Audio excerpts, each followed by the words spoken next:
Hey, so I wanted to do a little reaction to one of Billy's more recent videos, and I didn't have. Well, okay, I'm probably gonna skip through a good portion of it, probably like more in the middle, but at the very least, the beginning and maybe parts in the middle, and then the end. I have something to talk about, so yeah, we'll just go from there, I guess. What is good? So I have encountered probably one of the worst, not the worst, very heavy set of, a very heavy bout of depression that hasn't stopped. It kind of went away a little bit yesterday, but then today it started back, and it rained yesterday, and I feel partially that it probably subsided because when I have responsibilities, usually it requires my responsibilities usually requires for me to be outdoors, and so I guess I felt maybe perhaps felt less responsible because and so that therefore that pressure was not as on me as much as it is normally when the weather is okay. And so today it started drying up and we got a little bit of sunshine, and but somehow the depression kind of came back, and but at the same time probably not as bad as it first was the other day, and I've been able to do a few chores at home. I took a nap. I did not sleep last night, um, and I woke up a couple times in the middle of the night, um, and so um, I'm good though. Like, uh, So I kind of just wanted to comment on that. Um, Specifically, like the as you said when you were um when it was the weather was not good when the weather was not good out, so you felt less obligated to do something. So in that sense, you felt kind of like less, as you say, pressure, and maybe what I would call it is almost like this kind of self inflicted guilt based on these, apparent obligations that we have set for ourselves or whatever we defined for ourselves. Like, just say, for example, like you had some kind of routine, or you like, with some routine, you decided, okay, I'm going to, I don't know, let's just say for like some hygiene routine thing, like say if somebody brushes their teeth at after they wake up or something like that. Or they exercise, like they say they do a little exercise after they wake up or something. If that person doesn't if that person actually gets into a routine of doing that for a fairly long time, like a few weeks, months or whatever, then when they don't do that, they're going to feel some they're most likely going to feel that something is wrong or that they've done something wrong, and they'll feel some kind of like what I would say like feeling of this feeling of guilt, um and probably as you would describe it, Billy, in this case, like a pressure kind of thing. But you feel like negative from that, not doing that thing that you feel some kind of like obligation or responsibility to do normally. Um, and in your case, when you felt like you were kind of not obligated to do that thing because you had the kind of the excuse or the reason that it's raining out. I'm not going to do landscaping stuff or whatever because it's the weather does not permit it kind of deal. But then on the flip side, when it became nice out, you feel much more pressure or guilt or whatever, because when you don't feel like, or when you don't want to do those things, or you feel like you can't, or you can't get yourself to do those things, you're like, I should be doing those things, and there's no reason or excuse I have besides what you're feeling in that moment that you don't want to do those things. Um, and that probably comes off as fairly obvious, like when kind of presented that way, but the way I look at it is like, once again, it's just this word shit, but like, I view that kind of feeling as like this self-inflicted guilt that I don't even know how to, like, me talking about it. I don't even know how you're supposed to necessarily get away from that or not feel that in that moment, like not feel that, like, that guilt that's and maybe it's not a bad thing necessarily to feel that guilt, because it is obviously some kind of negative, it is some kind of, in a way, a motivator to push you to do those things even when you don't want to be doing those things. It's like, is that the right, I forget the stupid psychological terms. I forget if that would technically be negative reinforcement. Um because if I'm correct, positive reinforcement is when when you're given some kind of reward, pretty much, for doing something, that some behavior that is desired, whereas negative reinforcement would be for doing that same behavior, that desired behavior, instead of giving something positive or some reward, you're taking away some, like, negative thing or a punishment, basically. Like, say if a mouse pressed a button or something, and then it would stop the floor from, like, shocking their feet or some shit. Like, I think that would be considered negative reinforcement. So in this case, it's almost like a negative reinforcement, and that you're taking away doing that thing that was making you feel guilty for not doing it. Doing that thing, rather than not doing it or whatever, is taking away that negative feeling to an extent. So it is like almost a negative reinforcement we're putting on ourselves when we feel this guilt for not doing something we feel some obligation, responsibility, or routine to do. Um so maybe it's not a bad thing that we feel that, but it certainly sucks to feel that thing in that moment. Uh Feeling guilty for not doing something we feel like we should do. Um and we're in that moment at least being held back by what we believe or what we define as, like, feelings of symptoms of whatever, depression or something. Now, me rambling about that, I don't know what possible thing that might help, but maybe some acknowledgement potentially of it, and the sort of, like, potential mechanism to an extent could be helpful, I guess. Once again, just like kind of like being able to identify something and point it out is kind of better than no understanding or whatever, no acknowledgement of something at all, I guess.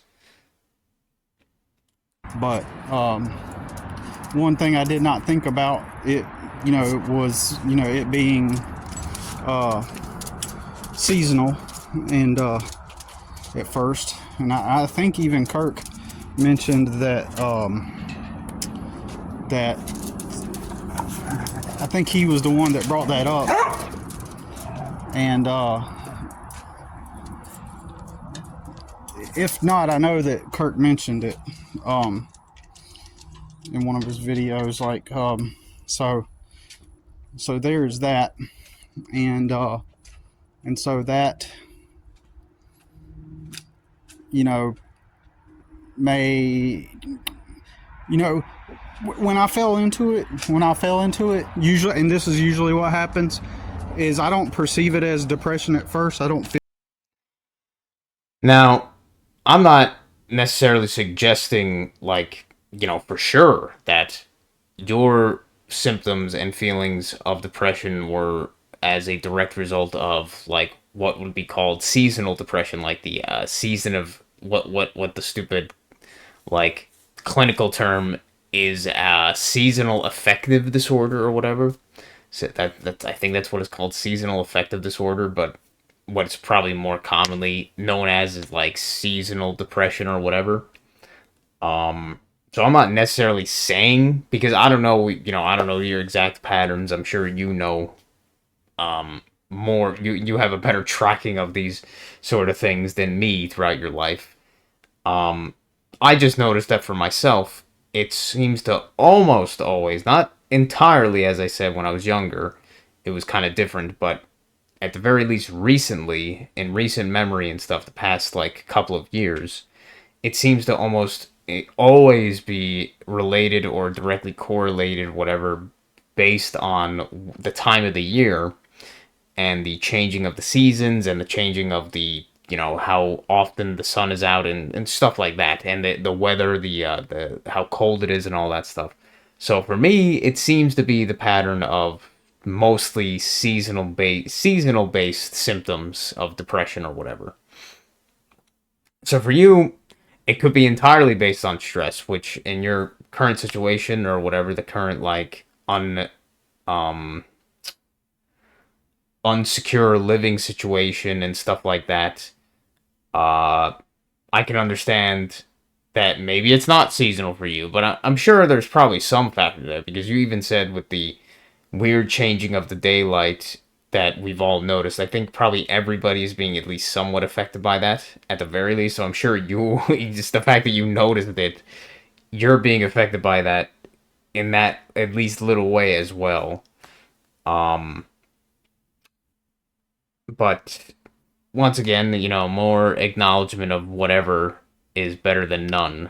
Uh, Feel it like depression. It just feels like physical and mental exhaustion just from things weighing down. You know what I mean? and yeah, for as I said in my other response or whatever, it's it's something I've gotten, even though I've only started kind of like recently keeping somewhat track of it and like noticing it. Um, it's definitely something that uh you don't really, as you say, like notice when it happens, or like it kind of just sneaks up on you,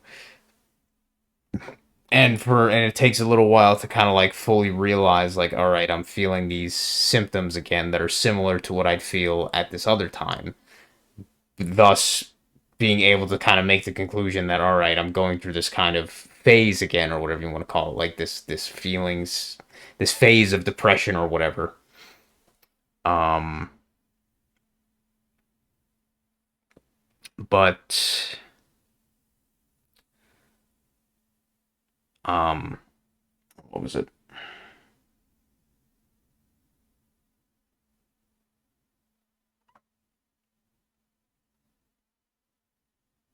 uh Forgot what I was gonna say. um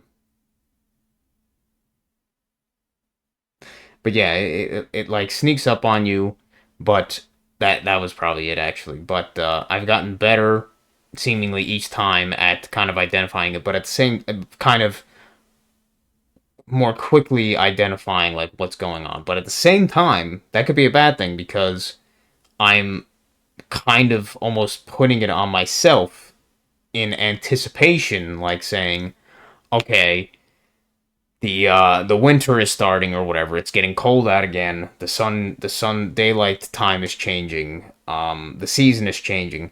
I will probably expect these feelings to come about again. So it's possible that I'm almost putting them on myself by anticipating that beforehand.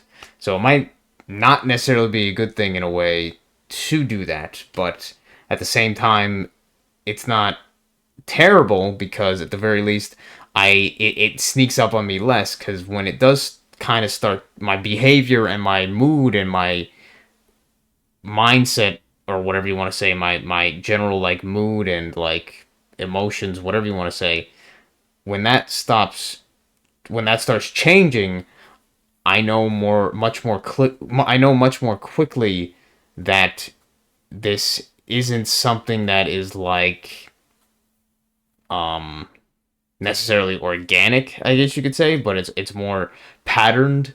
Like I shouldn't expect this change of behavior or feeling to be something that's going to like be a permanent thing affixed to me or whatever. Is that this is likely just going to be something that changes within a few months, more than likely, like the lowered motivation to do certain activities and stuff.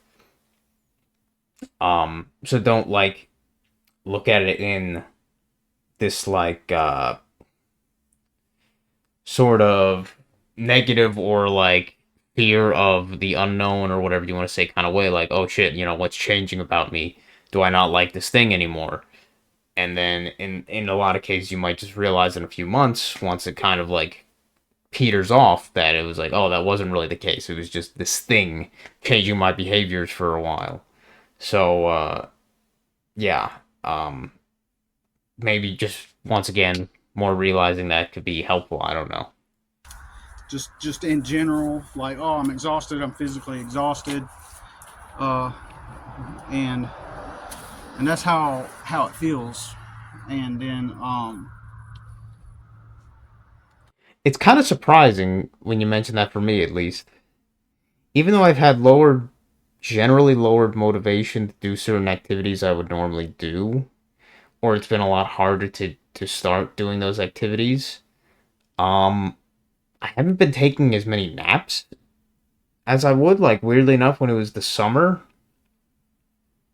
I felt like I was taking more like naps, like maybe once, not once a day, but like once every other day. I would take like an hour or two nap, probably, or something, or have the urge to do that.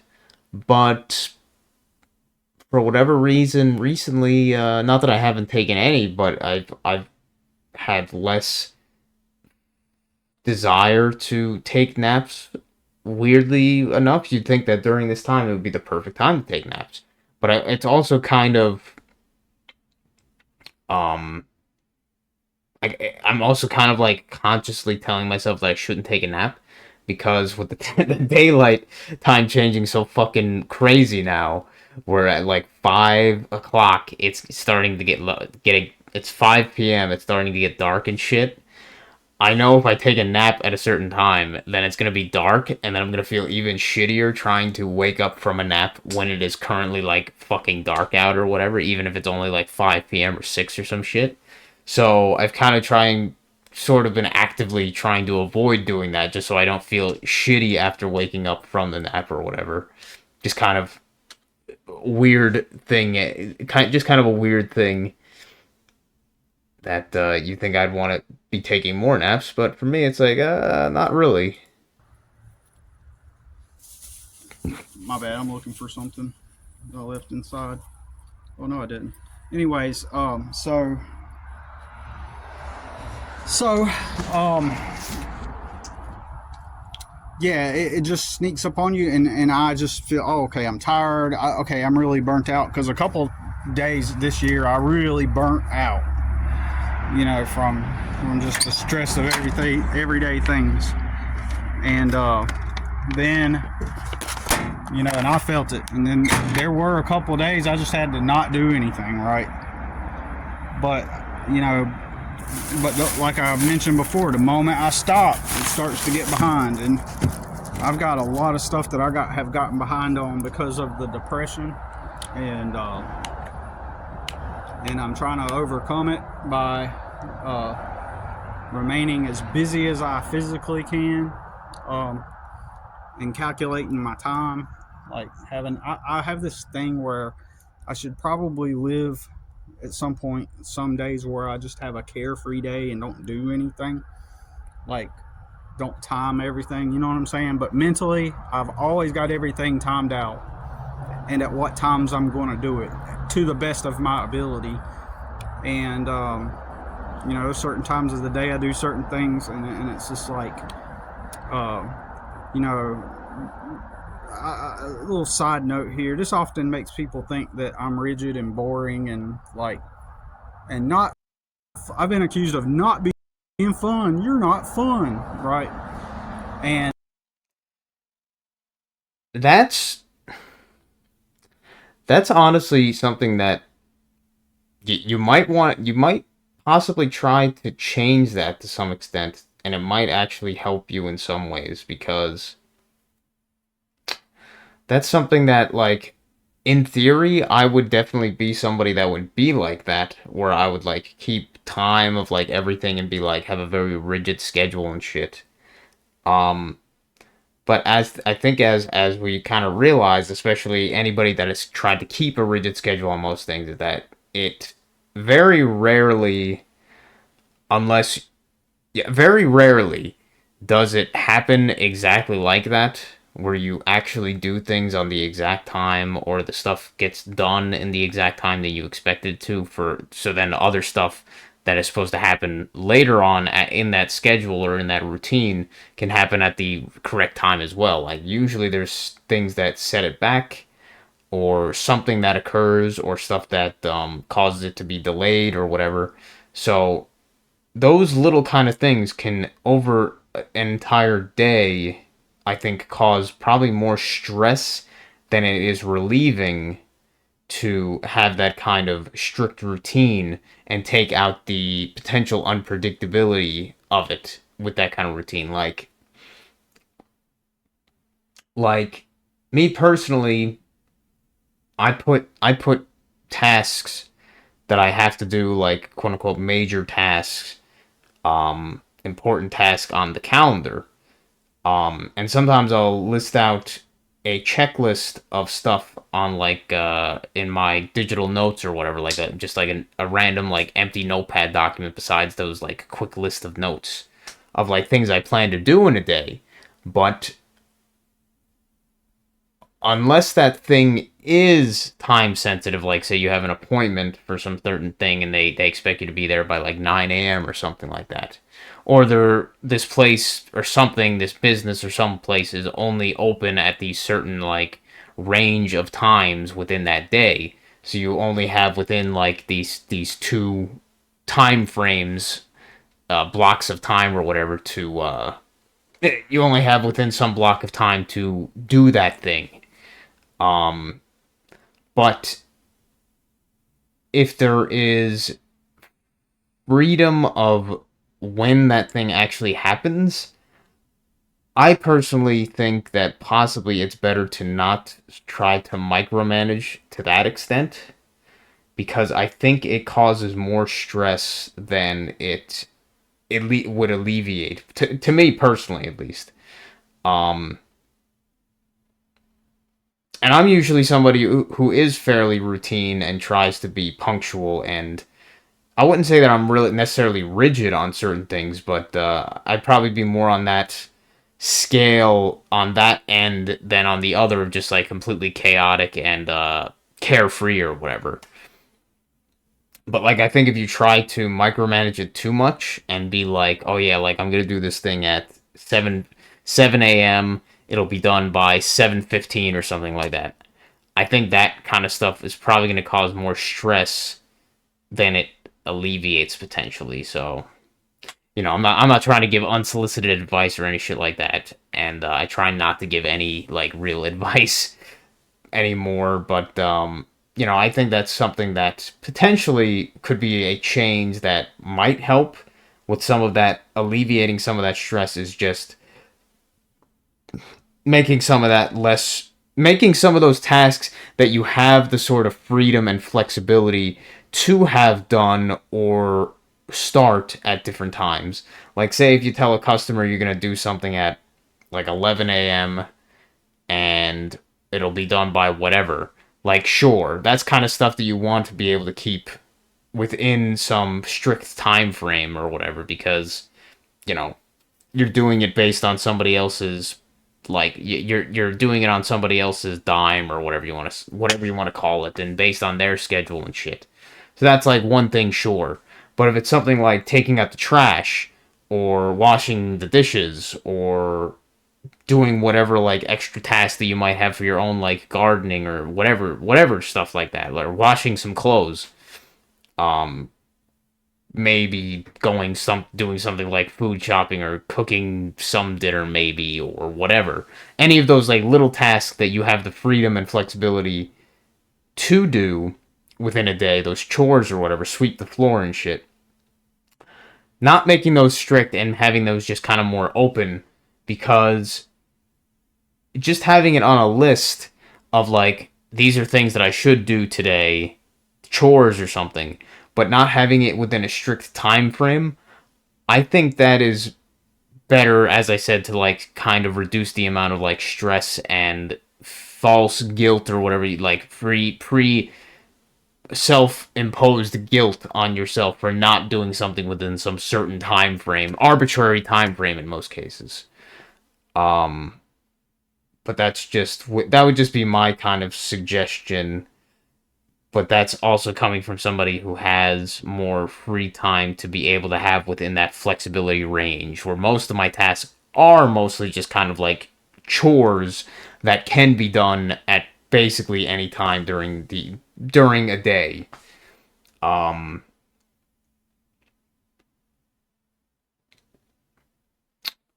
um, but that was probably the main stuff I wanted to say about that specifically, more than I expected to say about that.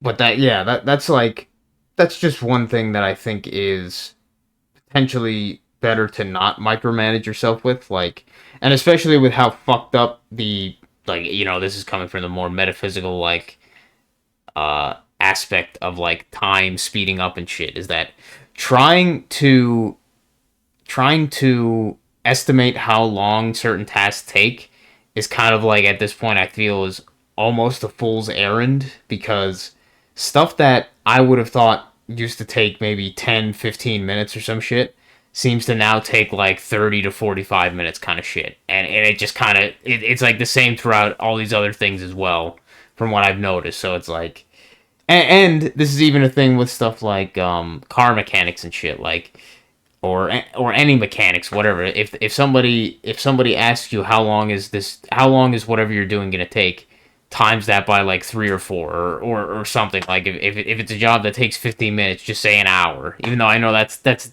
sort of a different thing, but I think it is actually pretty fair and more accurate to just assume that something is going to take 3 or 4 times longer than you would actually initially assume it would, kind of stuff. So putting an arbitrary um, time frame on that, I think, is just kind of unnecessarily going to stress you more and make you feel um uh this self-assigned or self-afflicted guilt and stuff, which I think in most cases it isn't really going to be benefiting you at the end of the day. And specifically by someone who went on to be a drug addict and committed a bunch of crimes and told me that I was just boring and predictable and not fun. And And I'm not even like, I don't agree with that shit of like the boring and predictable stuff. Like my dad is fucking in that exact kind of thing, like very super predictable. Like you could tell his entire like day from the start when he you could tell his entire day, like almost every day, where he's gonna be, where he's at, and what he's gonna do and all that shit. So I'm very much aware of that kind of like somebody being very predictable and routined and scheduled and stuff, but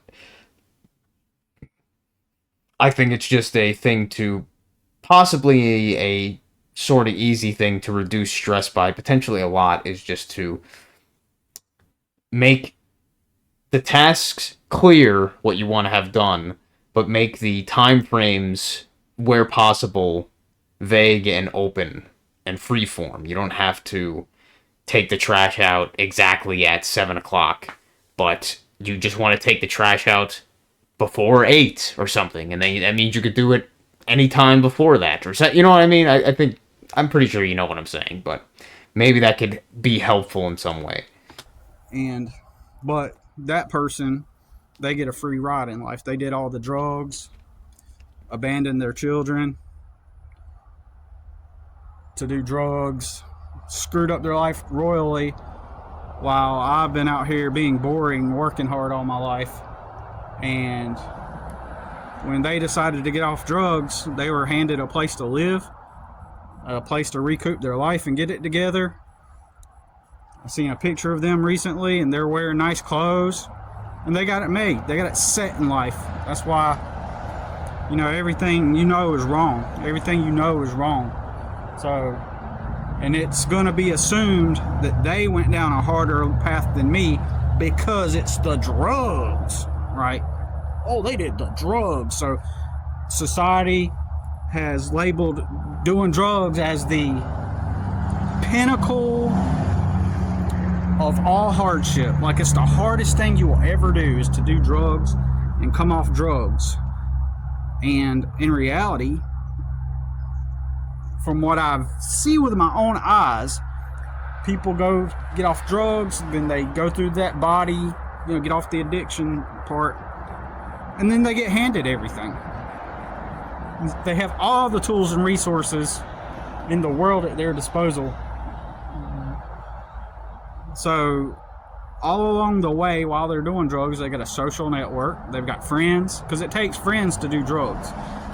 Even if those friends are not good friends, even if those friends are not really friends, they do have a sense of a social life with other people.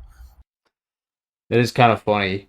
When you brought it up, I was just like, yeah, isn't that weird that you got these people with drugs and stuff? And I always wonder, I'm like, at least when a lot of these drugs were like, and still are, like, considered illegal or whatever to obtain and distribute and shit.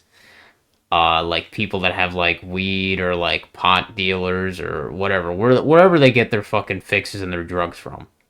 Their non-prescription drugs and shit from. I'm always like, where the fuck did they find these people? And as you said, they just somehow form these weird like communities / networks of people to get their fixes from, and then they kind of have their own little connections and group of people and shit. Probably people you wouldn't really want to be in a community or in some kind of like association with, but in their case, it's it's quite beneficial in a lot of ways. And even these people that you would think would be social, would think be outcasts, but they're really not. The way society has it, where it's like the people that do drugs are the conformists and shit. Yeah, that they have these networks and connections in the weirdest ways, even though they, by what society tries to make it out to be, is that they shouldn't, because they should be considered social outcasts and shit, but they're really not. And with that comes connections, and with that comes leverage. But if you don't do the drugs and you take the actual real hard life road, by not doing drugs, you make yourself unrelatable to people, you make yourself a social outcast, and then you go down this hard path of not being able to fit in, and you will become a social reject as a result, because you don't have those connections. Now, don't get me wrong. If you are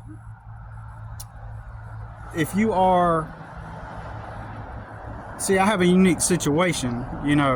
I'm an intelligent guy and a smart guy plopped down into a world of poverty around a bunch of low IQ people. Totally opposite of how I am. So just organically, I can't relate to any one of them. And they all literally think I'm just this stupid person, right? And so it's a weird dynamic, because there are other people that didn't. There's probably a rare few people that did not do drugs, and the reason why they've been able to get established and adapt without suffering any kind of repercussions is because of their economic predisposition in life, where they kind of got it made already. And so they may not ultimately fit in with everybody, but they can find their crowd. And oftentimes those people too once the people that get off the drugs do and they integrate and become normal people, those people become friends. And those people that didn't do the drugs, they're less judgmental than I am, because I am judgmental towards people that do drugs. They're less judgmental, and in their mind, because their experience is, oh yeah, they did drugs and that was bad, I'm glad they got their life together, so let's get together and play some video games, watch a movie, let's, yeah, and so they integrate because, and the thing that brings them together is their socioeconomic level and status. The person that did drugs can get all the help they ever want, and then that puts them on par. And then a lot of times those people that did do the drugs, they become, when they get back on their feet, a lot of the time, a lot of those people already had a community to begin with. They already had a social network to begin with, so they bond off of shared economic status. So I don't have either. It's pretty amusing with that the like how many when you really think about it, how many like passes and extra second chances, like second chances, whatever you want to say, that somebody that is like a drug addict really does get, or whatever you want to say, like a recovering drug addict or a struggling drug addict, how many passes they get by society. Like, I remember my dad telling a story about some guy that what happened? Some guy that he said changed the rule at his company or something. Changed the rule at his union or company or whatever. They used to have like a 3 strikes and you're out system for like the rehabilitation process or some bullshit like that for drug addicts or whatever. So yeah, they would send them to like a rehab program and shit. But I guess if you failed it 3 times, the entire program, then they would finally like fire you based on that or some shit. But supposedly this guy fucked it up enough that they decided to change it to like maybe you only have 1 chance at most or something like that. I don't know. But like the fact that at the beginning they had like a 3 fucking strike process, like you can go through the entire rehab process where you have all this, probably all the support through the whole rehab process with all, whatever those programs have entailed for you and shit.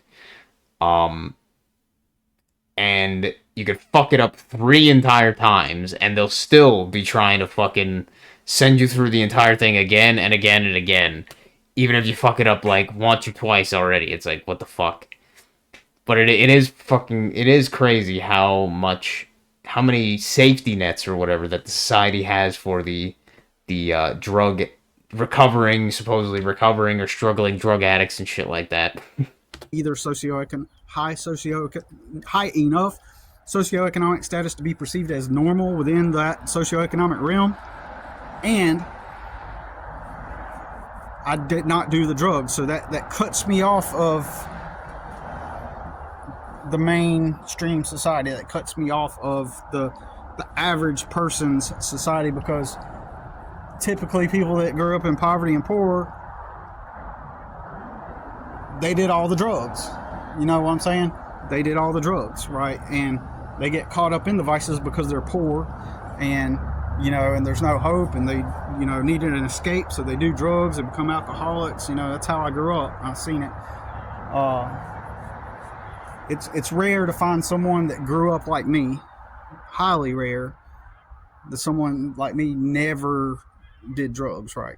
It's highly unusual. And that unusual thing about me is the very thing that makes me the outcast and the odd one out and the odd one in society, because I don't have a home. I don't have a cultural home to acclimate to organically, and people don't understand it. And so and people in real time, when they get around me and they'll see that I'm poor, they'll see that I'm like a poor person, or that I don't have a lot of money. As I've always talked about, first thing they assume is that, okay, you're poor, so you must be stupid, you must be low IQ, you must be a dumb person. So that lens, they're already seeing life through that lens, okay? And getting a phone call. So they're already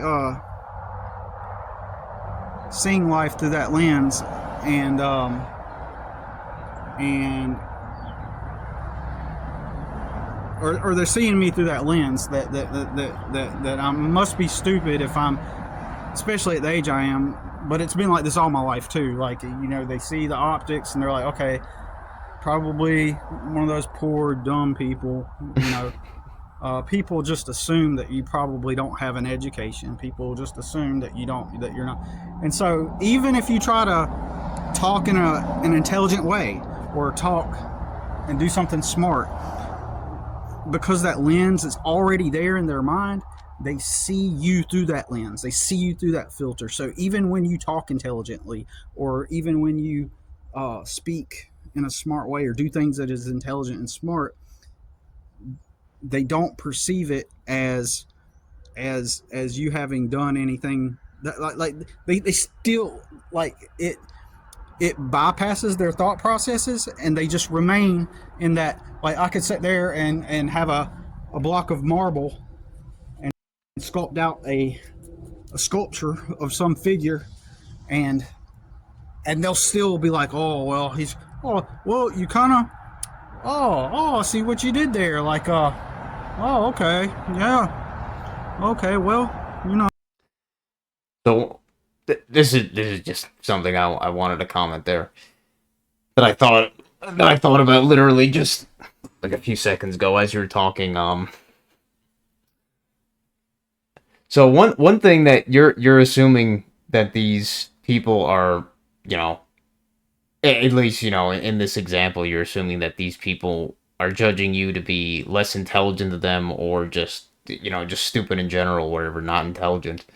But that's also assuming that these people that you're talking about judging you, potentially judging like that, are actually themselves somewhat intelligent, or somewhat conscious or cognitive or whatever. Like, they have some level of intelligence too, which, as you've said, in a lot of cases, a lot of these people that are in better financial positions or in decent financial positions, they got there purely through like luck or nepotism, or luck and nepotism, and not through like actual work or hardship, or going through hardship and working through it and whatever, that kind of shit, doing the work to get to the position that they're in.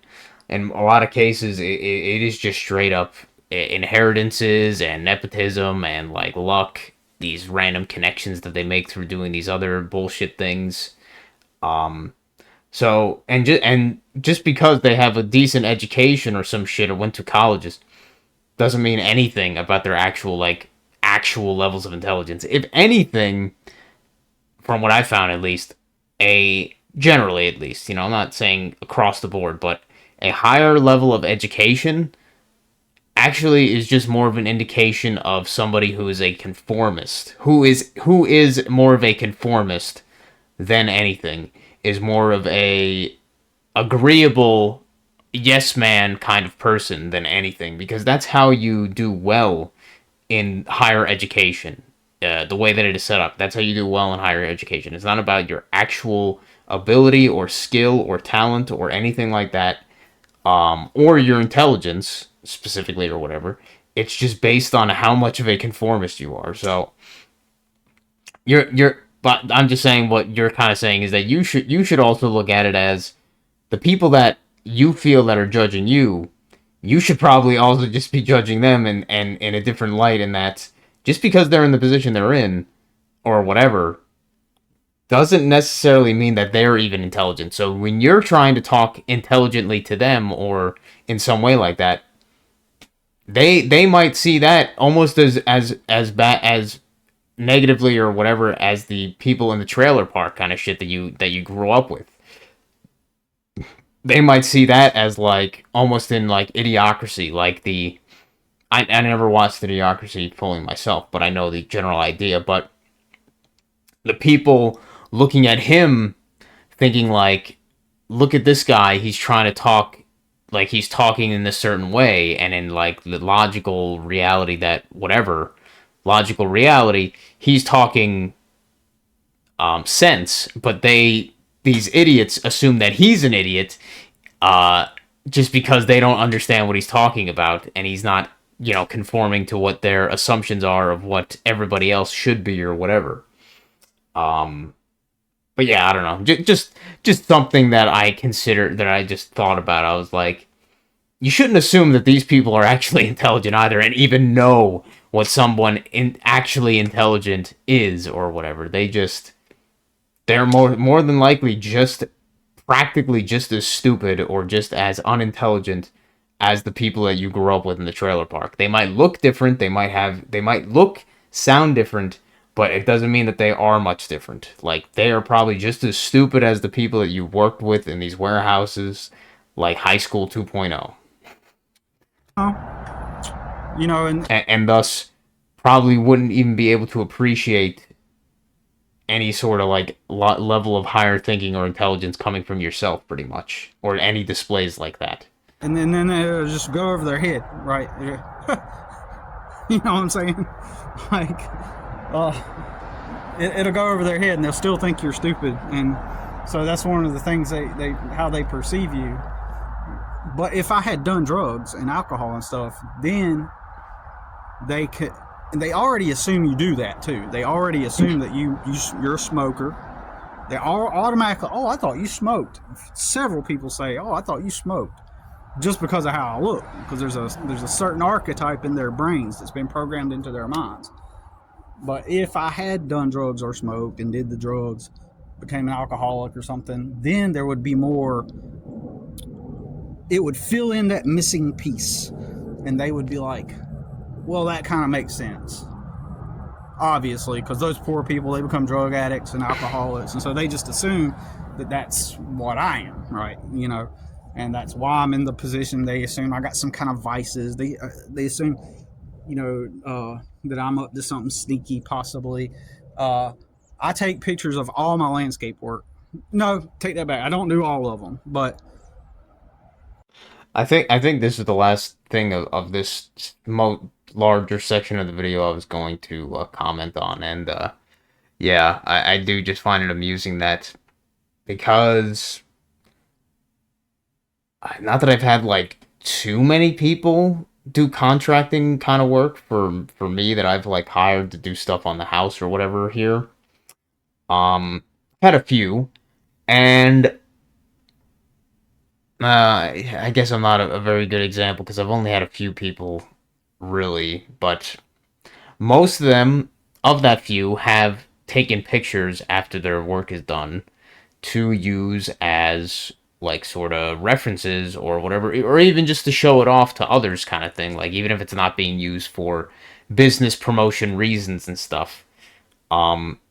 So the fact that these people that you're talking about uh found that weird that you were taking like pictures of your work, and they were assuming it was pictures of something else or some shit, like some shady or nefarious kind of like nefarious intent kind of bullshit, just shows that I mean, obviously, as you know, that the dude wanted you out of there or whatever. Like, he didn't want you doing the work for them anyway. But yeah, like, that is not some surprising thing at all. I'm pretty sure is somebody taking pictures of their work to potentially promote it, or potentially use it to promote their work to other people in the future and shit. It's just, that was obviously some case of that dude just being a fucking whatever insecure asshole or whatever. I don't do all of And just because my video has almost gone on a fucking hour already somehow, reacting to this only 25-minute video, I'm gonna skip to the last part, which I think I had more to, just a little bit more to say when you mentioned it, right? I the know that it always does. In fact, I don't drink some alcohol at least. I did not say that. Because I didn't say anything. Actually, I didn't. I make it a point not to say anything. You're out because you're not relatable. You're not on their socioeconomic status or scale.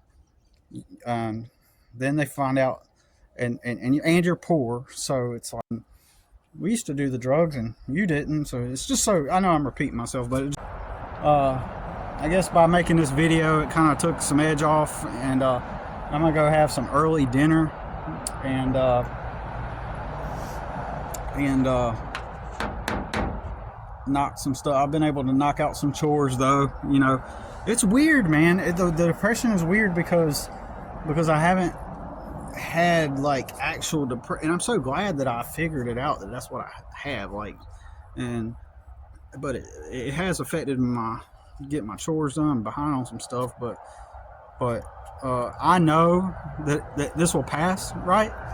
I know that it always does, and so I'm not feeling too bad about it in and of itself, and I know that tomorrow I will go and go to work because I did not schedule anybody for today, but I got a customer tomorrow, and working like not house chores and stuff or around this property, but like if I got like another customer that I go to their house, I feel better, right? Um, yeah, those Skype notifications were on my side, by the way. But do not concern yourself with that if anybody was listening. But I was just gonna comment on what you said a few seconds ago. And working like if I got like another Yeah, with obviously the feelings of it, depression or whatever the symptoms, like it definitely, just like anything, I guess it feels, it's good to know that it's not something that is just like, it just kind of, it's obviously good to know with like anything that it's not something that's going to be permanently with you or whatever. It's just something that is just like everything in life, or just like everything in this reality, like almost everything just is in phases and stuff. Like people will go on about things that they always, that just kind of come around, and they'll just assume, well, this is just how it's gonna be. So then they get sad, or they feel shitty based on that, thinking that's how it's always gonna be. But in reality, almost everything is in cycles, including these symptoms of like depression and shit. And it's not going to be around for, it's going to be around for a temporary amount of time. Now, that temporary amount of time can be very variable, but at the very least you know that it's not going to stay around, which is reassuring in the very least. another customer I go to their house, I feel better, right? And I was listening to Rudy and Kurt. Um and yeah, the I don't know why that's the case. Like me, I it's probably one of those things where you just kind of feel like in your case, Bill, you probably feel like relieved because you know you're going to do a task that you were going to do anyway, but it is something where you feel relieved that you don't have to sort of, in a way, self motivate yourself to do it. You're like, well, I was going to go to this customer's thing, and I have them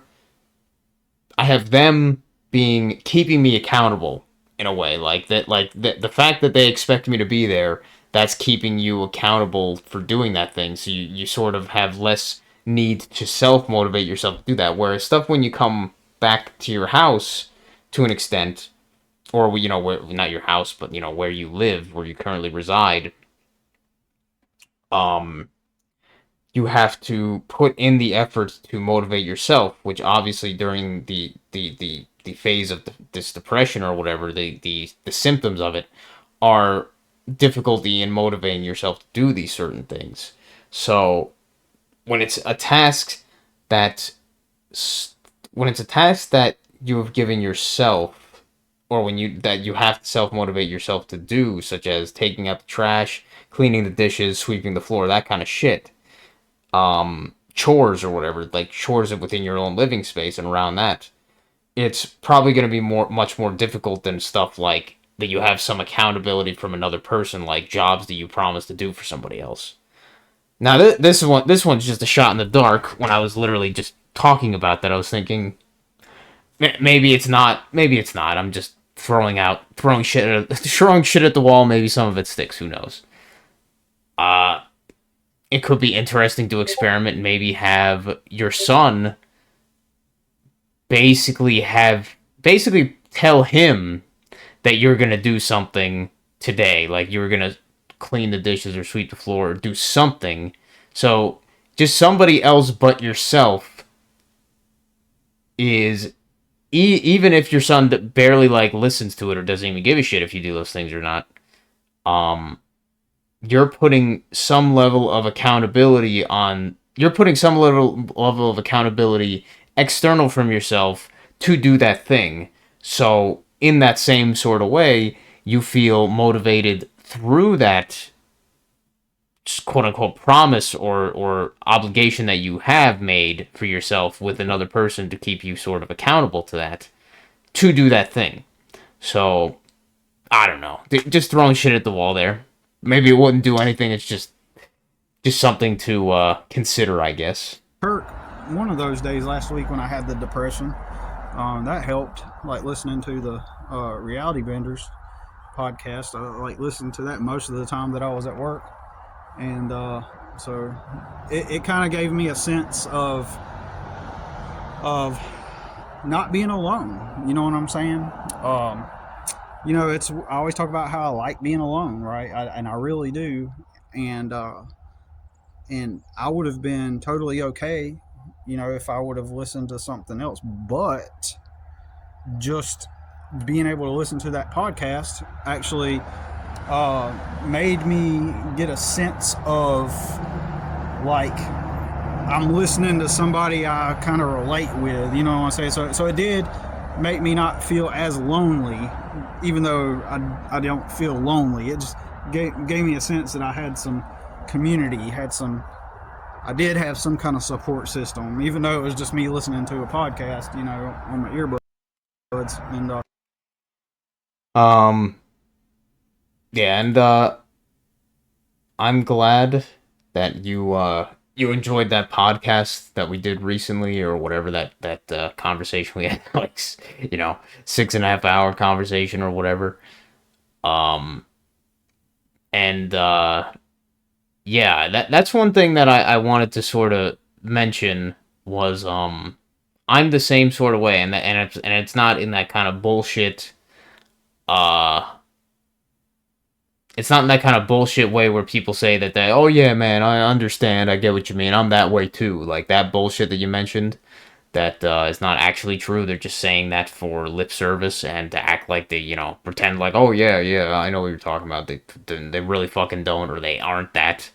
Like people that are clearly extroverts telling you, oh yeah, man, I'm introverted too. They're really not. And it's so fucking obvious. But as somebody myself who is definitely a introverted type, um, I mean, I have some extrovert tendencies, sort of. Like I'm able to get in that kind of like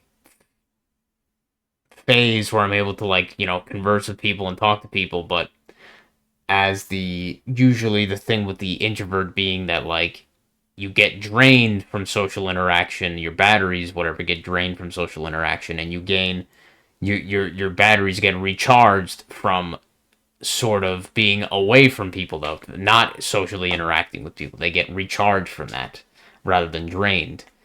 um